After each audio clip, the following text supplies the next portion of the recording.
தமிழக அரசியலில் கடந்த சில ஆண்டுகளாக அதிகம் பேசப்பட்ட குடும்ப அரசியல் மோதல்களில் ஒன்று பாட்டாளி மக்கள் கட்சியில் ஏற்பட்ட ராமதாஸ் அன்புமணி பிளவுதான். ஒரே கட்சியின் இரண்டு முக்கிய முகங்கள் நேருக்கு நேர் மோதிக்கொண்டதால் பாமக தொண்டர்கள் மட்டுமின்றி தமிழக அரசியல் வட்டாரங்களே பரபரப்புடன் அந்த நிகழ்வுகளை கவனித்து வந்தது.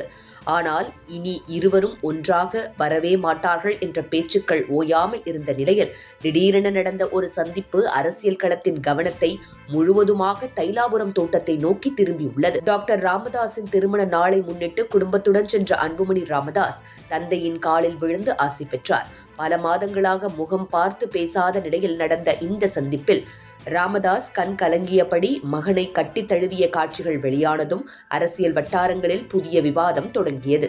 இது வெறும் குடும்ப பாசத்தின் வெளிப்பாடா, இல்லை இதன் பின்னால் பெரிய அரசியல் கணக்கா என்ற கேள்வி எழுந்துள்ளது. கடந்த சட்டமன்ற தேர்தலுக்கு முன்பாக பாமகவுக்குள் ஏற்பட்ட அதிகார போட்டி கட்சியை இரண்டு அணிகளாக பிரித்தது. தேர்தல் முடிந்த பிறகு அரசியல் சூழல் முற்றிலும் மாறியது.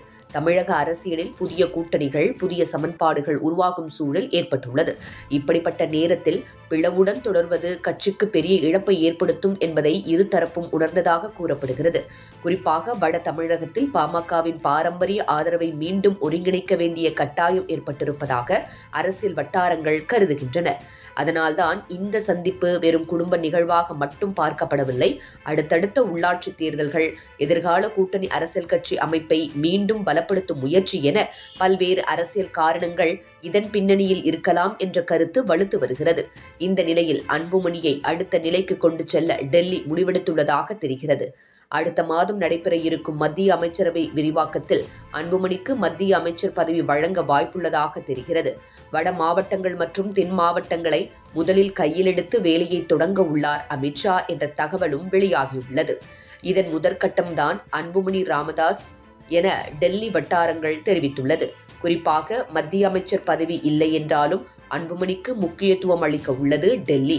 இதனால் உள்ளாட்சி தேர்தலில் புதிய களத்தில்தான் பாஜக களம் இறங்குகிறது என தெரிகிறது. மேலும் நீண்ட நேரம் தனிப்பட்ட முறையில் பேசிய ராமதாஸ் மற்றும் அன்புமணி கடந்த கால கருத்து வேறுபாடுகளை ஒதுக்கி வைத்து எதிர்காலத்தை பற்றி ஆலோசித்ததாகவும் தகவல்கள் வெளியாகியுள்ளன.